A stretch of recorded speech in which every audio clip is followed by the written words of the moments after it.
Жыр құлагері Ильяс Жансүгіровтің 125 жылдығына орай журналистер қауымы арасында жарияланған республикалық байқау өз мәресіне жетті.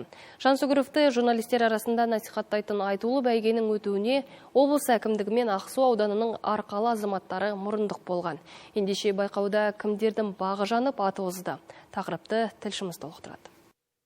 Алматы қаласындағы ұлттық кітапханада бірқатар қазақ зиялыларының қатысуымен алқалы жиын өтті. Басқосуда жыр құлагері Ильяс Жансүгіровтің 125 жылдық мерейтойына орай бақ өкілдері арасында ұйымдастырылған байқау қорытындыланды. Жетісулық әйгілі ақынның публистика саласында елге сіңірген еңбегі ерен. Осы орайда оның қазақтың тұңғыш кәсіби журналисі атанғанын еске сала кеткен жөн.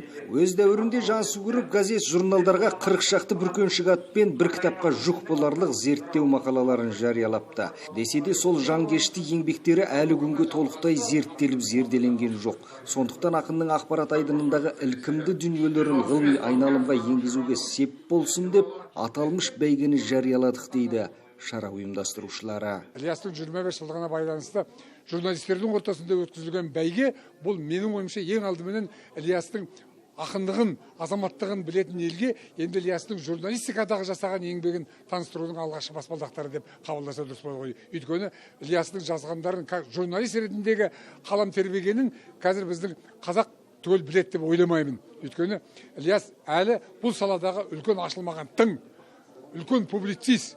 Ильяс алғашқы қазақтың кәсіби журналисі. Мәскеуде ашылған алғашқы журналистика институтының бірінші түлегі. Ал жасаған еңбегі, менің ойымша, бұл ғасырдан ғасырға, жылдан жылға бізге үлгі болатын, үлкен өнеге, үлкен мектеп болатынына мен күмән келтірмеймін. Айтулы байқауға бақ сынамаққа 130-дан аса туынды келіп түскен. Бұл күні олардың арасынан 7-і жүлдегер атанды. Бас жүлдені Ақсудың тумасы жас қаламгер Елдос Тоқтарбай еншіледі. Ол Ресей жерінен тауып келген құнды дүниелерімен қатарынан қар үзген. Ал бірінші орын Заңғар Кәрімханның зерттеу мақаласына бұйырса, жүлделі екінші орын Жетісу телеарнасының болмыс ток-шоуына бұйырды. Құлагер ақынның өмірі мен шығармашылығының сан қырлы қатпарын тереңнен қаузаған кәделі бағдарлама қазылар алқасының назарынан тыс қалмапты. Мынау тарихшылардың, мынау Ильястанушылардың ашып жатқан жаңалықтарын осы көпшілікке жеткізсек деген ниетпен болмыс бағдарламасын ұйымдастырғанбыз.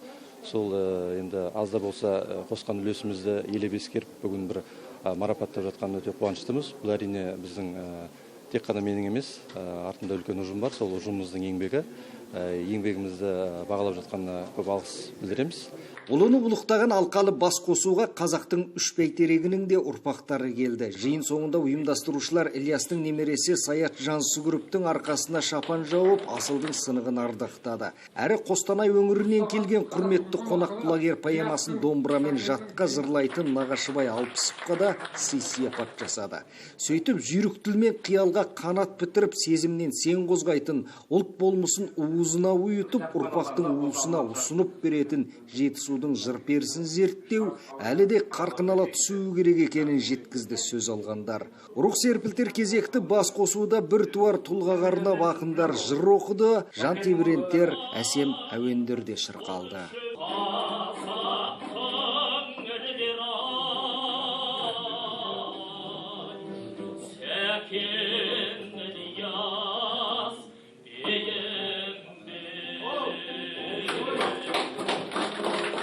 Құрман Жақасым Жанлы, Аманжол Жөнкешев, Жетісу арнасы.